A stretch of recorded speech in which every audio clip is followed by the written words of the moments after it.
must constantly look at things in a different way.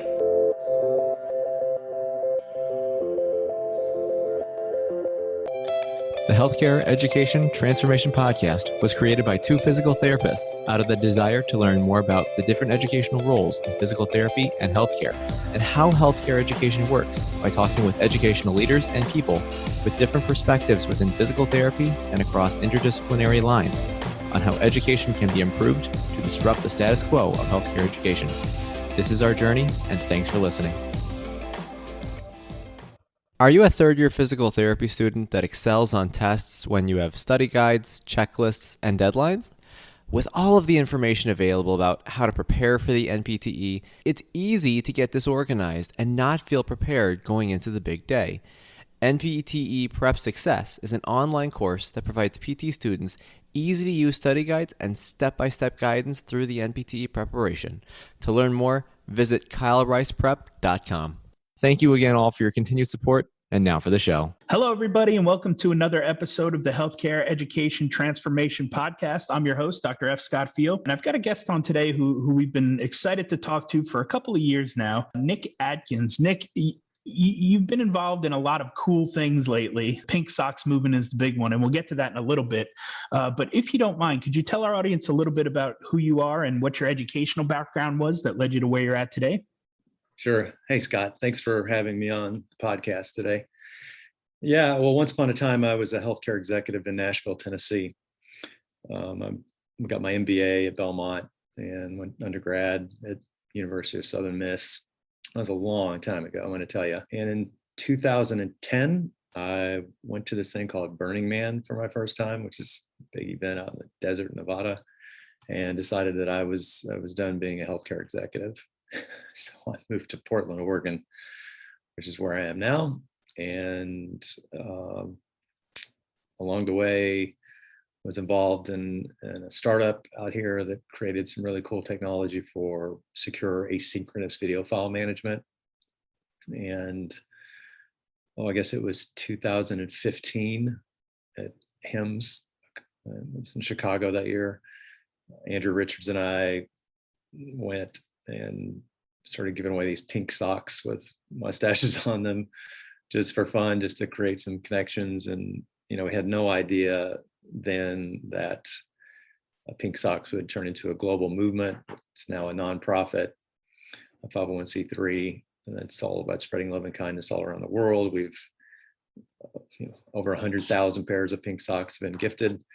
And it's just, it's something fun to be involved with. I'm grateful to see what it's become and how it continues to grow, even outside of healthcare. So it's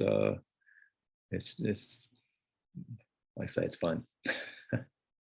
Yeah, you were actually the one that gifted me my first pair of pink socks. You sent a pair through the mail. I was somewhere in the middle of my physical therapy journey. And, I wore them quite often, especially at conferences, because they're, it's a conversation starter for sure. People like to hear more about it. And then, I pretty quickly wore a hole in them because I was wearing them so much. I enjoyed them a lot, right? It was a cool sock, right? But since then, I've been gifted another pair by Mark Milligan, Jerry Durham. Jerry Durham gave me a pair, just a couple of really big names in the world of physical therapy. And I appreciate those guys for it. I'm probably due for a new pair pretty soon, actually, now that I think about it. They're getting a little thin. So I'll have to order me up a bunch. I'm going to send you some more. I'm going to send you some to wear and some to gift, because It's all built on this ethos of gifting. Like you say, your pink socks have come to you via others because they gifted them to you. And the movement is really built on this ethos of gifting. And there's a really cool book by a woman named Robin Wall Kimmerer. The name of the book is called Braiding Sweetgrass. And there's a line in the book that she says the difference between commodity exchange and gifting is that gifting creates a relationship bond. And that's right. Yeah. So the pink socks, they're meant for you to wear. And when someone says, "Hey, I like those are cool, those are fun, those are funky," that's the universe tapping on the shoulder saying, "Well, let's stop, get off our phones, stay on the train and the stop, say, what's your name?" I'm Scott. And say, "Wait a minute, I've actually got something in my bag for you." And then you gift them their pink socks and keep that gifting ethos going forward. And really, the gift that you're going to create each time you wear your pink socks are the smiles that you're going to create. And so that's the gift that keeps on giving. And if you go to the website, if your listeners go to the PinkSocks website, it's pinksocks.life. It's very simple. You can see how to order socks to gift. We send them out by the dozens. So when you go there, you'll be ordering socks by the dozens, and we provide them pass through at our cost. And we like to ask that people donate. That's how we keep this going. Like I say, we're a 501c3 charitable organization, so all your donations, you can talk to your accountant what happens to those, but it's a good thing. And you help us spread love and kindness all around the world. And one of the interesting, things that's just really been mind blowing and it's really blown my heart wide open each time I think about it is PinkSocks is now involved in 30 different schools in 9 different states around the country where teachers are using PinkSocks as part of their teaching kindness curricula, pre-K all the way through high school. And you see the kids wearing their pink socks and, learning, and they wear them back to school one day a week. Each school picks a day of the week that they all wear their pink socks back to school, and teachers, cafeteria workers, all the kids. And the teachers have a day in that class's schedule, a day scheduled where they teach kids about empathy and kindness and diversity and inclusion and not bullying each other, all the stuff that grows good humans. So it's like I say, grateful to see how that's happened. If you'll on the website, pinksocks.life, there's the last couple of blog entries will go into detail about how we got into the schools. And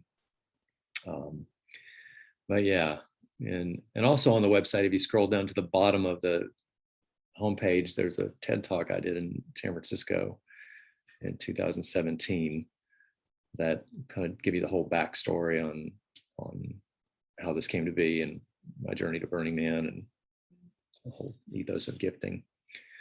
I don't remember which pair of pink socks you first got, but the original, we call those the OGs.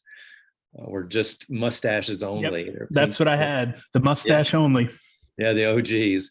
And so in 2017, when we did the TED Talk, we added the puzzle pieces.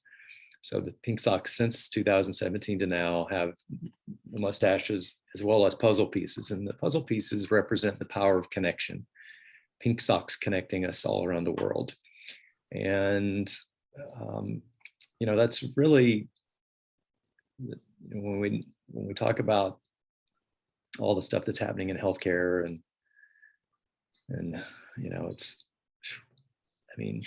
technology, it's a thing, right? We're swimming in connectivity, but a lot of times we're lacking connection. So true, authentic connection, ability to share space and listen to someone's heart speak and see the humanity in each other. So that's hopefully pink socks help you remember that that's really what it's about. It's about a connection, an authentic connection in real life, or maybe on Twitter, where you see someone and you celebrate the good things that they're doing in their world, in their life, and you help celebrate that. And there's so much opportunity on social media, any of the platforms, to say, hey, look at me, look how great I am. Yeah, okay. Pink Socks is an opportunity for you to say, hey, look what he's doing today, look what she's doing, look what they're doing, let's celebrate them. Yeah, it's an opportunity for you to get outside of yourself and recognize that there's a lot of people doing a lot of good things in the world. I mean, like you said, Jerry and Mark and on. And, it's just, the PT community is awesome. I'm a big fan of Get PT First. Sean Yep. Started that. Yeah, all you just, I mean, Yeah. It's amazing. Like, I've just transitioned into academia, right? So I'm teaching physical therapy students now, right? I'm on the other side of things. right. And I teach, a course, Intro to Physical Therapy, essentially, which is like, professionalism and communication, right? And so I think that empathy part is a big portion of it. So I'll have to see if I can work it into my curriculum as well. But, Yeah.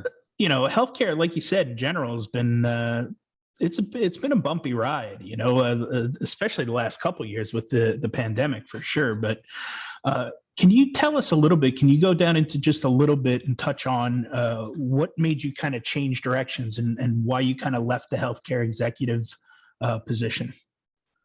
Well, that's a big question, and I don't know if I've got. I don't know if I have an adequate answer for that. I will tell you that, healthcare is especially at the macro level, it's really about money.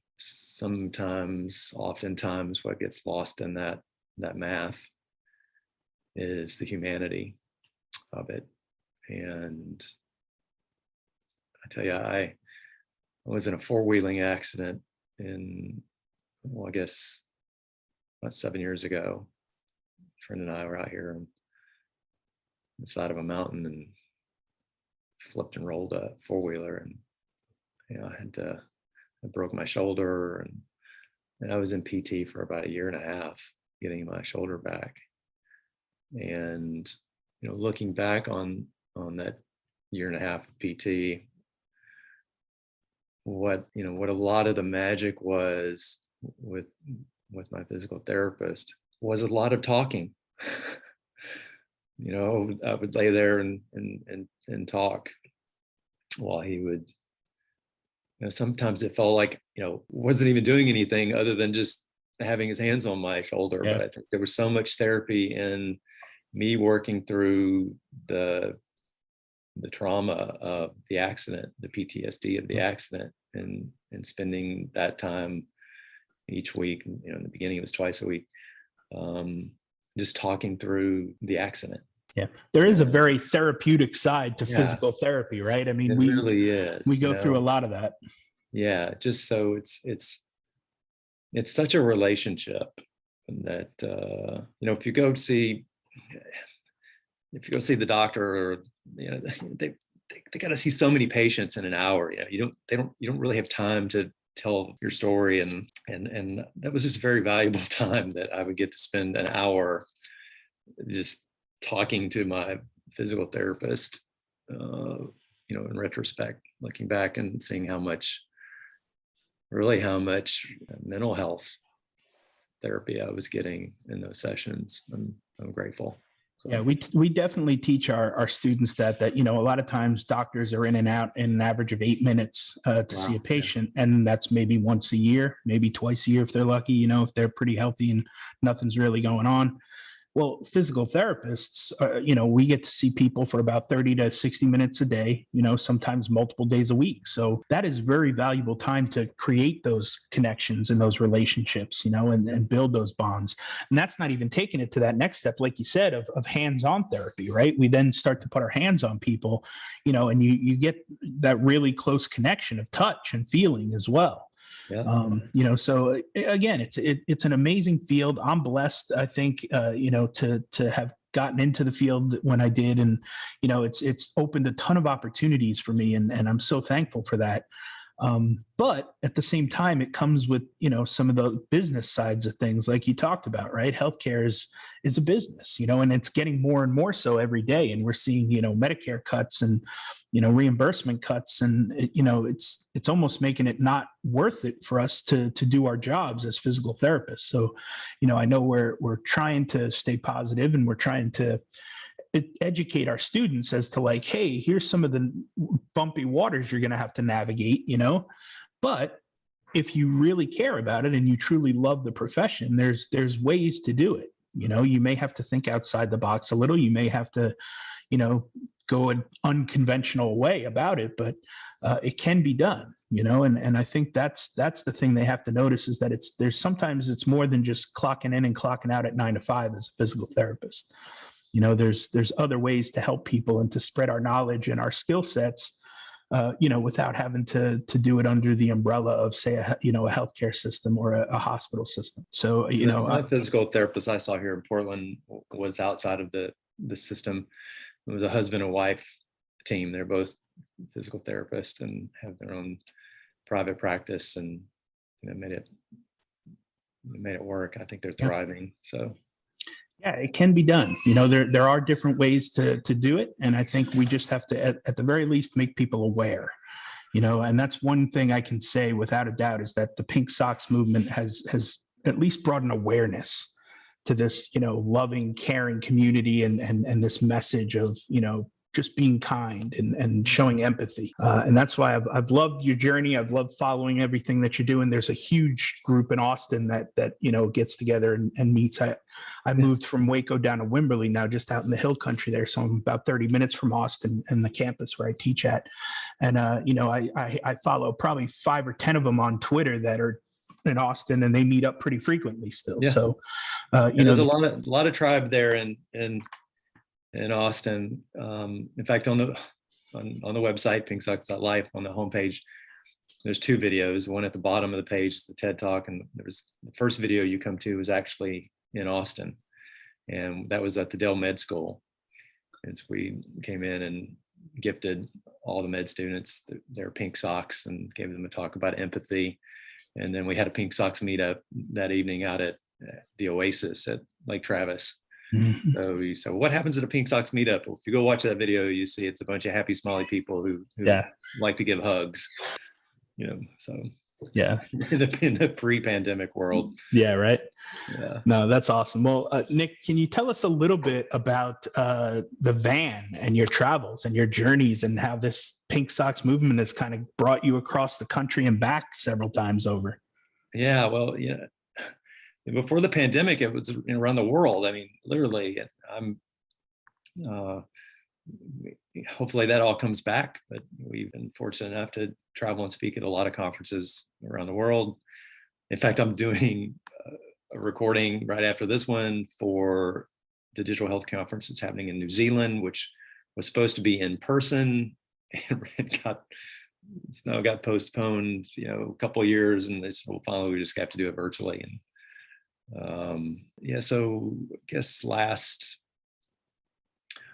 February, it's past about a year ago, we got the van. And so if you on Instagram, we're PinkSocks.life, you can probably find the van there. And it's the message on the socks. The world is full of good. When you believe it, you see it. Keep doing that. It's got a big Love More logo on it. And so, well, if we're like, okay, if you can't fly right now and get around to especially the schools that were wanting to have these kindness pep rallies and roll out PinkSocks, as well, let's just get a van and we'll go do that. So it's been fun. Every time I'm in the van, it's always a conversation starter, or get out of the parking lot or filling it up with diesel. Always somebody comes over and looks at it, and it used to go something like this. They'll look at it and they'll go, well, what's this about? And what does this mean? And I'll look at them and say, well, so point at it, and there it is, in big letters. And I say, well, what does it mean to you? Yeah, because that's what's important. It's not really important how I interpret that message. What's important is how each of us interprets it. And so they'll tell me, well, I think it means that we just need to be kind to each other, or the world would be a better place if we loved each other more, or on and on and on, right? It's very similar answers, but I always get their answer and I'll say, that's exactly what it means. Yeah, right. And then I say, what's your name? That's boom. And that oftentimes, just like connections with your PinkSocks, that oftentimes leads into a story. Yeah. And they'll say, well, this is my name. And, and 30 minutes later, they've told you a story. And oftentimes it's a story of heartbreak and pain and loss. It's oftentimes I just lost my son to a drug overdose, or my wife just died from cancer, or on and on. And you just sit there and you hold space, and you be a kind human, and you be grateful that you saw that person that day, and that it's got everybody's got a story. All we have to do is stop and listen. And so the van has been a really good thing for me to slow down, to wait for each of those opportunities. And when I see them coming, I don't rush off and drive away. But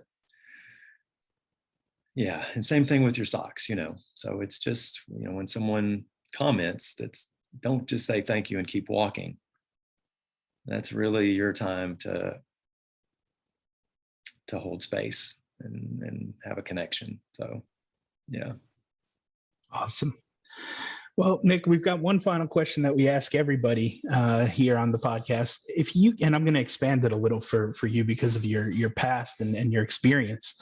If you could change one aspect of higher education and or healthcare education, what aspect would you change, and how would you change it? Well, I'd say it'd be free. That's what I'd say. I'd say that nobody comes out in debt. You shouldn't have to start off and digging yourself out of a hole.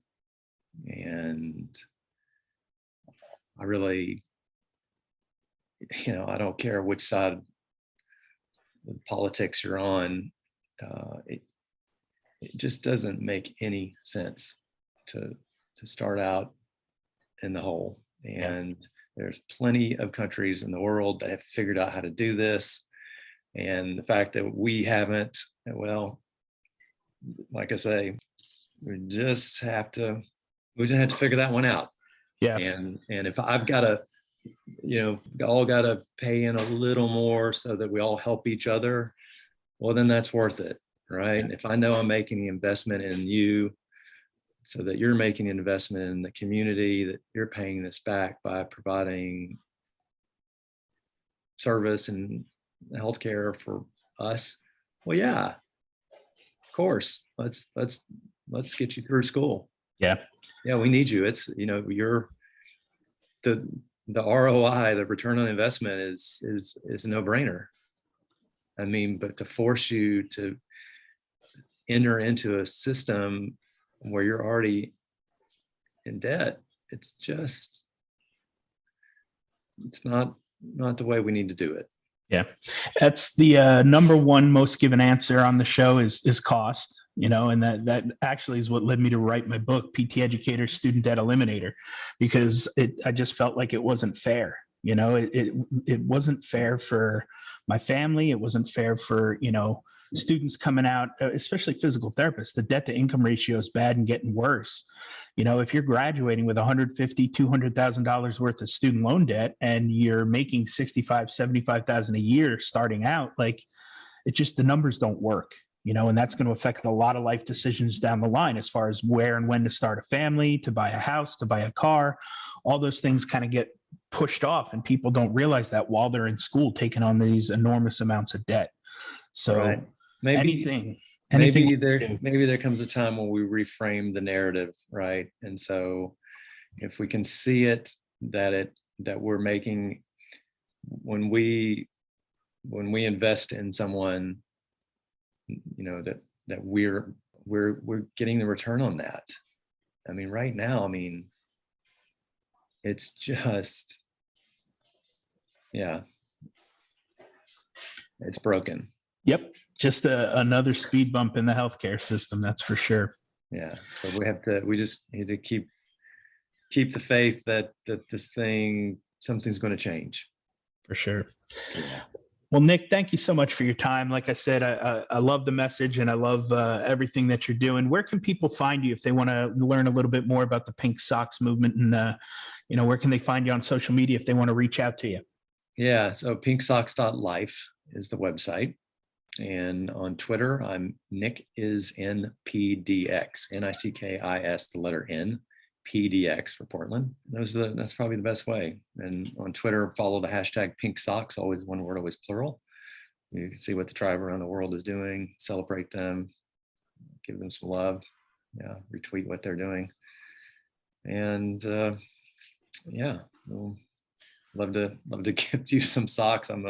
I'll follow up with you, Scott, and get you a box of PinkSocks gear that you can gift. We've got hair scrunchies, we've got masks. I've seen it. You guys are blowing up here, expanding. Yeah. So well, I appreciate it, Nick. Thanks so much for your time. And like I said, I look forward to following you in your journey, man. Yeah, likewise, Scott. Thank you. I'm grateful. Access to healthcare is one of the largest issues facing both providers and patients, as millions of people worldwide lack timely and affordable access to healthcare. Anywhere Healthcare, a telehealth platform, is a simple, low-cost option for providers and patients that eliminates the barriers to access to all kinds of healthcare. To find out more, check out anywhere.healthcare, which is available in our show notes. And if you use the code HET in all caps when you email to sign up, you'll save 25% off the total cost. Thank you for attending class today, and we hope that you learned something and gained value from the content. If you'd like to schedule office hours with us, feel free to add us on Twitter at HET Podcast, on Instagram, HET Podcast, on Facebook, the Healthcare Education Transformation Podcast, and the homepage, healthcareeducationtransformationpodcast.com. And for those of you following along in the syllabus, extra credit can be obtained by liking us, sharing us, and leaving a review. Let's continue our journey up Mount Educational Success as lifelong learners.